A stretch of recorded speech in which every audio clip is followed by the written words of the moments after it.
Welcome to food पकाओ।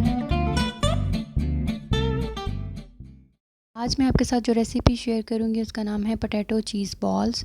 ये ना सिर्फ अफ्तार पार्टी के लिए बल्कि आप ईद वगैरह पर भी इसको ट्राई कर सकते हैं। इसको बनाने के लिए हमें जो अज़ा चाहिए वो आप नोट कर लें। यहाँ पे मैंने लिए हैं आधा किलो आलू, जिनको मैंने बॉयल करके उनका छिलका उतार लिया है। उसके बाद हमें चाहिए होगा 2 टेबलस्पून अनसॉल्टेड बटर, 2 टेबलस्पून हमें चाहिए होगा फ्रेश कोरिएंडर जिसे बारीक चॉप कर लिया है। 1 टीस्पून हमें चाहिए होगा क्यूमन सीड यानी कि साबुत ज़ीरा, 1 टीस्पून काली मिर्च पाउडर, 1 टीस्पून नमक, 2 अदद अंडों की जर्दियाँ। चेदर चीज़ हमें चाहिए होगा तकरीबन हाफ़ पैकेट, जिसे मैंने क्यूब्स में काट कर लिया। ये तो ये थे इसके इंग्रेडिएंट्स। अब इसके मेथड की तरफ चलते हैं।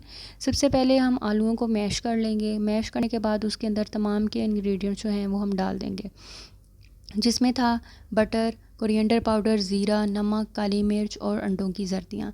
ये सब डालने के बाद इसको हम अच्छे से मिक्स कर लेंगे और मिक्स करने के बाद इस बैटर को 10 से 15 मिनट फ्रीज़र में रखेंगे।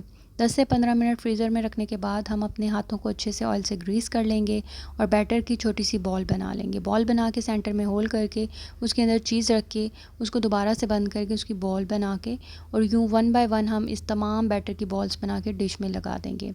जब हमारी तमाम की तमाम बॉल्स रेडी हो जाएंगी तो फिर हम इसको मैदा, अंडों की सफ़ेदियाँ और ब्रेड क्रम्स में कोट करेंगे।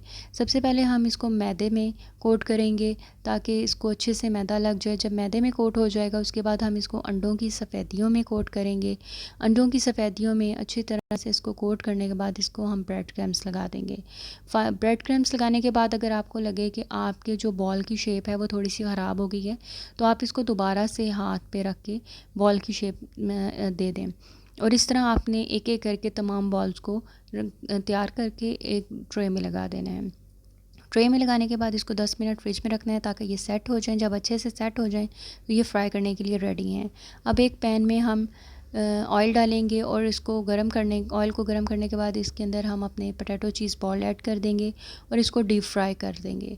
इसको पहले एक साइड से कुक करेंगे फिर दूसरी साइड से, लेकिन आंच जो हमारी है वो मीडियम होनी चाहिए और बहुत ज़्यादा तेज़ आंच पे हमने इसे फ्राई नहीं करना वरना ये बर्न हो जाएंगे। जब ये अच्छे गोल्डन कलर के हो जाएंगे, तकरीबन 5 मिनट लगेंगे, तो अब हम इसको डिश आउट कर लेते हैं। लीजिए नाजरीन, मेरे मज़ेदार पोटैटो चीज़ बॉल रेडी हैं।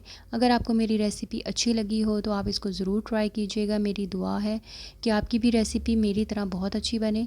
मेरी रेसिपी को लाइक, कमेंट और शेयर ज़रूर कीजिएगा।